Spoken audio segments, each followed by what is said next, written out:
క్రీస్తునందు సహోదరి సహోదరులారా, ప్రభువైన యేసుక్రీస్తు నామములో హృదయపూర్వక వందనాలండి. ముందుగా ఎంత మంచి సమయం ఇచ్చిన తండ్రి అయిన దేవునికి ప్రభువైన క్రీస్తు ద్వారా కృతజ్ఞతాస్తుతులు చెల్లిస్తున్నానండి. అందరూ బాగున్నారండి. వాక్యం చదువుకొని ప్రార్థన చేసుకున్న తర్వాత పాఠంలోనికి వెళ్దామండి.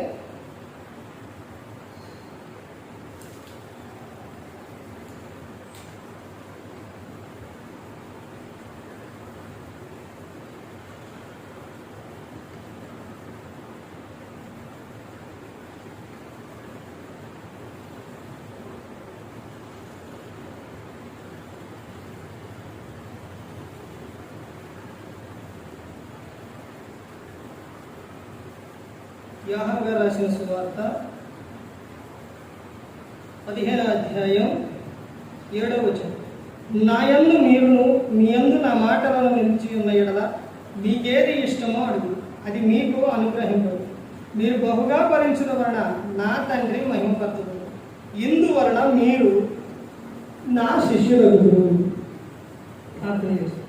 పరలోకమందున్న తండ్రి, పరిశుద్ధ ప్రేమగల తండ్రి, గొప్ప తండ్రి, అయ్యా మీ ప్రియ కుమారుడు యేసుక్రీస్తు ప్రభువు ద్వారా కృతజ్ఞతాస్తుతులు చెల్లిస్తున్నాము నాయన. బైబిల్ క్లాస్ అంతట్లో మీరు నడిపించండి నాయన. వాక్యం బోధించుండగా ఈ లోక సంబంధమైన జ్ఞానంతో కాకుండా మీ జ్ఞానంతో మాట్లాడే భాగ్యం దయచేస్తారని మా ప్రభువైన యేసుక్రీస్తు నామాలు వేడుకుంటున్నాం తండ్రి. ఆమేన్.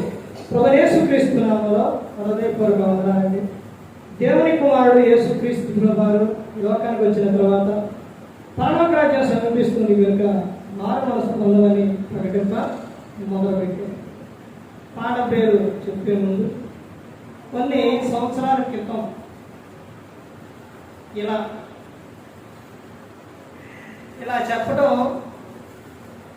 కొన్ని సంవత్సరాల ముందు జరిగింది. మరలా ఇప్పుడు ఇలా జరగడం అనేది చాలా ఆశ్చర్యంగా ఉంది. ఎందుకనంటే ఈ రోజున క్రైస్తవులు ఎలా మారిపోయారనంటే దేవుడు చేసిన మేలులు మరిచిపోయారు. దేవుడు చేసిన మేలులు మనిషికి గుర్తులేదు. ఆ మేలు అనేది మర్చిపోయారు. పాటలోకి వెళ్తే మనకు అర్థమవుతుంది. పాటల పేరు రాసుకోండి. మనం ఏమి జ్ఞాపకం చేసుకునవలెను, మనం ఏమి జ్ఞాపకం చేసుకోవాలి. ప్రతి దినము కూడా మనకు జ్ఞాపకానికి రావాలి. యేసుక్రీస్తు ప్రభువు చెప్తున్న విషయం, నా యందు మీరును మీ యందు నా మాటలు నిలిచి ఉన్న యెడల మీకు ఏది ఇష్టమో అడుగుడి అని ఆయన చెబుతుంది. ముందు ఉంటున్నారు. ముందు ఏం చేస్తున్నారు? ఆయన యందు ఉంటున్నారు. ఆయన యందు ఉండి ఆయన యొద్దకు వచ్చి ఏదన్నా ఒక అవసరం అయినప్పుడు, ఒక బాధ కానీ, ఒక శ్రమ కానీ, ఒక నింద ఏదైనా వచ్చినప్పుడు ఆయన అడుగుతున్నారు. ఆయన అడిగినప్పుడు ఆయన ఏం చేస్తున్నారు అని అంటే ఆయన మేలు చేస్తున్నారు, స్వస్థపరుస్తున్నారు, రక్షిస్తున్నారు. ఆ తర్వాత మనిషి ఏం చేస్తున్నారు? మర్చిపోతున్నారు. ఇదిగో మీరు భూమి మీద బహుగా ఫలించాలి, అభివృద్ధి చెందాలి. మీరు ఫలించడం వలన నా తండ్రి మహిమపరచబడును, మీరు నా శిష్యులు అవుతారని ఆయన చెబుతున్నారు. కానీ దేవుడు చేసిన మేలు అనేది మనిషి మర్చిపోయాడు. లూకా గారు రాసిన సువార్త చూడండి. లూకా గారు రాసిన సువార్త 17వ అధ్యాయం 13వ వచనం. యేసు ప్రభువా మమ్ము కరుణించుమని కేకలు వేసి ఆయన వారిని చూచి మీరు వెళ్ళి మిమ్మల్ని యాజకులకు కనుపరుచుకోడని వారితో చెప్పు. వారు వెళ్ళుచుండగా శుద్ధులయ్యి వారిలో ఒకడు తనకు స్వస్థత కలుగుట చూసి గొప్ప శబ్దంతో దేవుని మహిమపరచుచూ తిరిగి వచ్చి ఆయనకు కృతజ్ఞతాస్తుతులు చెల్లించు ఆయన పాదముల యొద్ద సాగిలపడింది. వాడు సమరయుడు. అందుకు యేసు 10 మంది శుద్ధులయ్యిరి కారా, ఆ 90 ఎక్కడ? ఈ అన్యుడు తప్ప దేవుని మహిమపరచుటకు తిరిగి వచ్చిన వాడు ఎవడనో అగపడలేదా అని చెప్పి, నీవు లేచిపోము, నీ విశ్వాసం నిన్ను స్వస్థపరచనని వారితో చెప్పాను. ఇక్కడ యేసుక్రీస్తు ప్రభువు మార్గాలు వెళుతూ ఉంటే 10 మంది కుష్ఠరోగులు యేసు ప్రభువా మమ్ము కరుణించమని కేకలేసినప్పుడు యేసుక్రీస్తు ప్రభువు చెప్పిన విషయం ఏంటంటే, మీరు వెళ్ళి యాజకునికి కనుపరుచుకోండి అని ఆయన మాట చెప్పారు. వీళ్ళు కుష్ఠరోగులు వెళుతూ ఉంటే మార్గంలోనే వాడు ఏమయ్యారంటే వారికి స్వస్థత కలిగింది. అలా కలిగినప్పుడు స్వస్థత కలిగిందని ఆ 10 మందికి తెలిసింది, కానీ వారిలో ఒకే ఒక్క ఆయన నాకు స్వస్థత వచ్చింది, యేసుక్రీస్తు ప్రభువు నన్ను స్వస్థపరిచారు అని తిరిగి ఆయన దగ్గరకు వచ్చి కృతజ్ఞతాస్తుతులు చెందించారు. ఆయన కూడా ఎవరంటే ఒక అన్యుడు. మరి ఆ తొమ్మండుగు ఎక్కడా అని అంటే వెళ్ళిపోయాడు. అంటే ఈ రోజున దేవుడు చేసిన మేలులు ఎంతమంది గుర్తు పెట్టుకుంటున్నారు? దేవుడు ప్రతి ఒక్కరి జీవితంలో మేలులు చేశాడు, సహాయం చేశాడు. మరి ఎంతమంది జ్ఞాపకం చేసుకుంటున్నారు? ఎంతమంది గుర్తు పెట్టుకుంటున్నారు? దేవుడు నీ జీవితంలో మేలు చేయలేదండి, చేశాడు. ప్రతి ఒక్కరి జీవితంలో చేశాడు. కానీ ఆయన చేసిన మేలు నీకు గుర్తు ఉందా? ఆ మేలుని మర్చిపోయి మరలా ఏం చేస్తున్నారంటే లోపల కలిసిపోతుంది. నీకు అనారోగ్యం వచ్చినా, బాధ వచ్చినా, అవసరమైన పరుగున దేవుని ఎదుగు వచ్చావు, దేవునికి మొరపెట్టుకున్నావు, దేవుడు నిన్ను స్వస్థపరిచాడు. ఇక్కడ జరిగిన విషయం కూడా అదేనండి. 10 మంది కేకలేశారు, 10 మంది మార్గంలో వెళ్ళుచుండగా వాళ్ళకు స్వస్థత వచ్చింది. కానీ ఒక్క ఆయన మాత్రమే తిరిగి ఆయనకు కృతజ్ఞతాస్తుతులు చెల్లించడానికి వచ్చింది. ఈ రోజున అంతేనండి. ఎంతమంది ఆయనకు కృతజ్ఞతాస్తుతులు చెల్లిస్తున్నారనంటే స్వస్థత పొందిన వాడు అందరూ చెల్లించట్లా, మర్చిపోతున్నారు దేవుడు చేసిన మేలు. తర్వాత ఇంకా మనం ముందుకెళ్తే చూడండి, చెబుతున్న కీర్తన గ్రంథం 105వ కీర్తన 105వ కీర్తన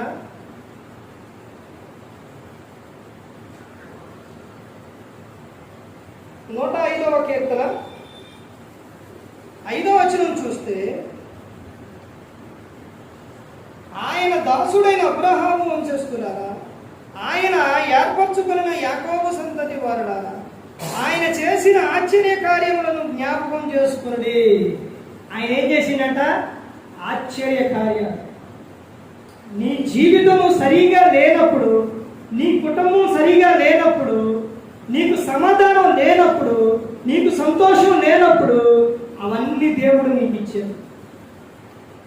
ఆయన ఇక్కడ చెప్తున్న విషయం, ఆయన చేసిన ఆశ్చర్య కార్యములను జ్ఞాపకం చేసుకున్నది. దేవుడు నీ జీవితంలో నీకేం చేసిండు? ఆశ్చర్య కార్యాలు చేసిండు. దేవుడు నీకు మంచి భర్తను ఇచ్చిండు, నీకు మంచి భార్యను ఇచ్చిండు, నీకు బహుమాన పిల్లలు ఇచ్చిండు, నీకు అన్నీ ఇచ్చాడు నీ దేవుడు. నీకు గొప్ప కార్యాలు దేవుడు నీ జీవితంలో చేశాడు. అలాంటి కార్యాలు చేసినప్పుడు నువ్వు చేస్తున్న విషయం ఏంటి? ఇక్కడ ఏమో చెప్తున్నారు చూడండి, ఆయన చేసిన ఆశ్చర్య కార్యములను జ్ఞాపకము చేసుకోండి. ఆశ్చర్య కార్యాలు ఏం చేయాలంట? జ్ఞాపకం చేసుకోవాలి. ఇదిగో నా జీవితంలో దేవుడు నాకు చేసిన ఈ ఆశ్చర్య కార్యం, దేవుడు చేసిన ఈ మేలు నేను ఈ లోపల ఉన్నంత కాలం కూడా నేను మర్చిపోకూడదని నువ్వు జ్ఞాపకం చేసుకో. దేవుడు నీకు మేలు చేసిన తర్వాత, దేవుడు నీ జీవితంలో ఆశ్చర్యకార్యాలు చేసిన తర్వాత మనిషి ఏం చేస్తున్నారు? మర్చిపోతున్నారు. ఆయన దగ్గరకు రావటం లేదు. నువ్వు ఈ రోజున ఆరోగ్యంగా ఉన్నావంటే, సంతోషంగా ఉన్నావంటే అది దేవుని కృపే. అది నువ్వు మర్చిపోయావు. నువ్వు హాస్పిటల్లో బెడ్ మీద ఉన్నప్పుడు నీకు సహాయం చేసింది ఎవరు? దేవుడు. నిన్ను స్వస్థపరిచింది ఎవరు? దేవుడు. నీకు ఆ కృతజ్ఞత ఉందా? లేదండి. ఈరోజు మనిషికి లేదు, కృతజ్ఞత లేదు. ఆయన చేసిన ఆశ్చర్య కార్యాలు మర్చిపోయారు. ఏకైక కుమారుడయ్యుండి యేసుక్రీస్తు ప్రభువు ఈ లోకానికి వచ్చి ఆయన మన కోసం ఆయన శిలువలో మరణించాడు. శిలువలో మన కోసం ఆయన ప్రాణం పెట్టారు. ఆ త్యాగం గుర్తుందండి. అపరాధముల చేత పాపముల చేత చచ్చి పడి ఉన్నప్పుడు ఆయన క్రీస్తుతో కూడా మరణం ప్రకటించారు. ఆ త్యాగం గుర్తుందండి. లేదు, మర్చిపోయారు. దేవుడు చేసిన ఆశ్చర్య కార్యాలు మనిషి మర్చిపోతున్నారు. కానీ గ్రంథం ఏం చెప్తుందంటే దేవుడు చేసిన ఆశ్చర్య కార్యములను జ్ఞాపకం చేసుకొనుడి. ఆయన చేసిన ఆశ్చర్య కార్యాలు నీ జీవితంలో ఆయన చేసిన కార్యాలు జ్ఞాపకం చేసుకో. ఒకసారి జ్ఞాపకం చేసుకుంటే నువ్వు ఆరాధన మానేస్తావా, కూడిక మానేస్తావా, క్లాసులు మానేస్తావా? మానేయవు. అంటే దేవుడు అంటే నీకు భయం లేదు, భక్తి లేదు. దేవుడు ఎందుకు అని అంటే దేవుడు నీకు అవసరమైనప్పుడే దేవుడు. తర్వాత దేవుడు వాళ్ళు 10 మంది శుద్ధులయ్యారు, కానీ 9 ఏమయ్యారు? వెళ్ళిపోయారు. 9 మంది వెళ్ళిపోయారండి. తిరిగి ఒకే ఒక్క ఆయన వచ్చింది. యేసుక్రీస్తు ప్రభువు చెప్పారు కదా, నీ విశ్వాసం నేను స్వస్థపరచును అంటే మనిషి ఏమనుకుంటున్నాడంటే, ఒక విషయం సందర్భం వచ్చింది కాబట్టి చెప్తున్నానండి. ఇక్కడ యేసుక్రీస్తు ప్రభువు చెప్పిన విషయం ఏంటి? నీ విశ్వాసం నిన్ను స్వస్థపరచును అంటే వారికి ఇప్పుడు ఏమీ లేదు. ఆ వెళ్ళిపోయిన వాళ్ళకే విశ్వాసం లేదు. ఒక విషయం అండి, మనిషి దేహం ఉన్నప్పుడు అనారోగ్యం రాకుండా ఉండదు. అర్థమైందండి?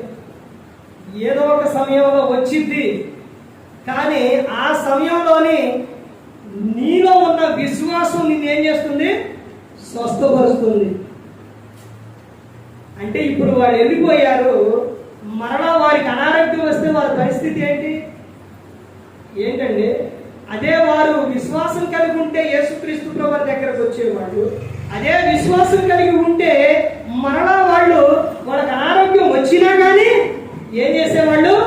ఆయన వద్దకు వచ్చేవాళ్ళు, ప్రార్థన చేసేవాళ్ళు. యేసుక్రీస్తు ప్రభువు చెబుతున్న సందర్భం ఇక్కడ ఏంటి అంటే, ఇదిగో నీ విశ్వాసం నిన్ను స్వస్థపరచును అనేది చెబుతుంది. భూమి మీద దేవుడు ప్రతి ఒక్కరికి చేసిన ఆ మేలును బట్టి ప్రతి ఒక్కరు కూడా అవి జ్ఞాపకం చేసుకోవాలి. ప్రతి ఒక్కరు కూడా ఆయన పట్ల ఏం కలిగి ఉన్నారంటే విశ్వాసం కలిగి ఉన్నారు. తర్వాత ఇంకా చూస్తే ఇంకా ఏమని చెప్తున్నారు?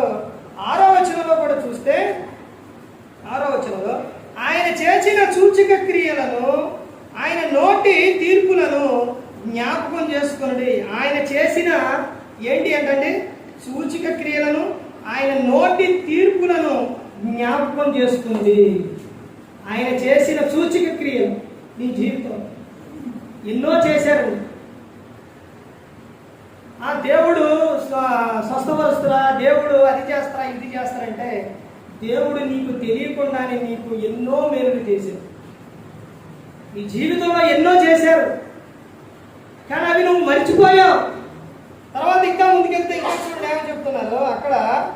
ఆ తర్వాత కొరింథీయులకు రాసిన మొదటి పత్రిక చివరిగా చూడండి. కొరింథీయులకు రాసిన మొదటి పత్రిక 11వ అధ్యాయం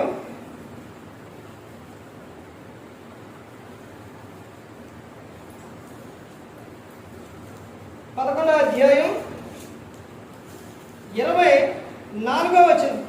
దానిని విరిచి ఇది మీ కొరకైనా నా శరీరం, నన్ను జ్ఞాపకం చేసుకున్నట్టుగా దీనిని చేయుడని చెప్పాను. ఏమని చెప్తారంటే, ప్రభువైన యేసుకు మనము జ్ఞాపకము చేసుకోవాలి. ప్రభువైన యేసును ఏం చేయాలంట? జ్ఞాపకం చేసుకోవాలి. ఆయన శరీరం రక్తం తీసుకునేటప్పుడు ప్రతి ఒక్కరూ కూడా ఏం చేయాలి అని చెప్తున్నారంటే జ్ఞాపకం చేసుకోవాలి.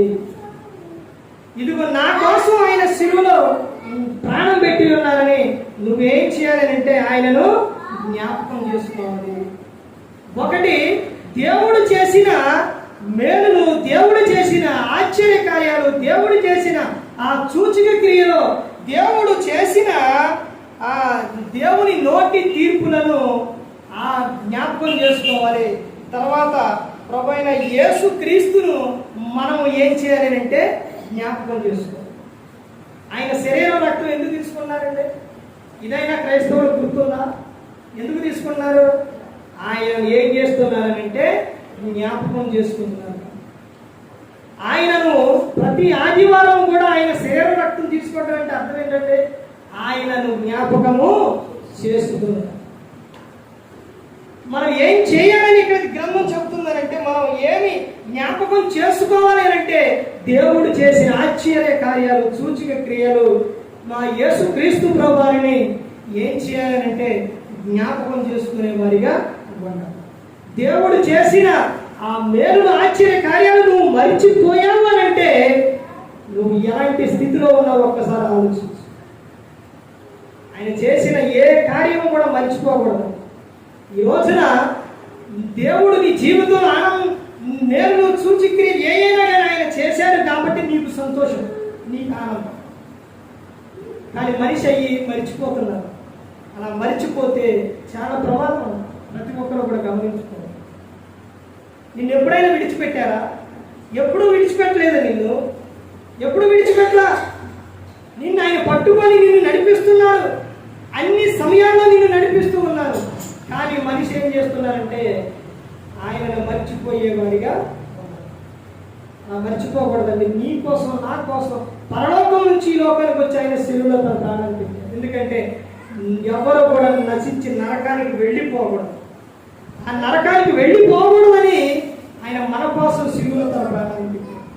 ఈ త్యాగం మర్చిపోయిన ప్రతి ఒక్కరు కూడా ఈ లోకంలో ఎంతో మంది అండి దేవుడు చేసిన మేలులు మర్చిపోయేవారిగా ఉంటారు.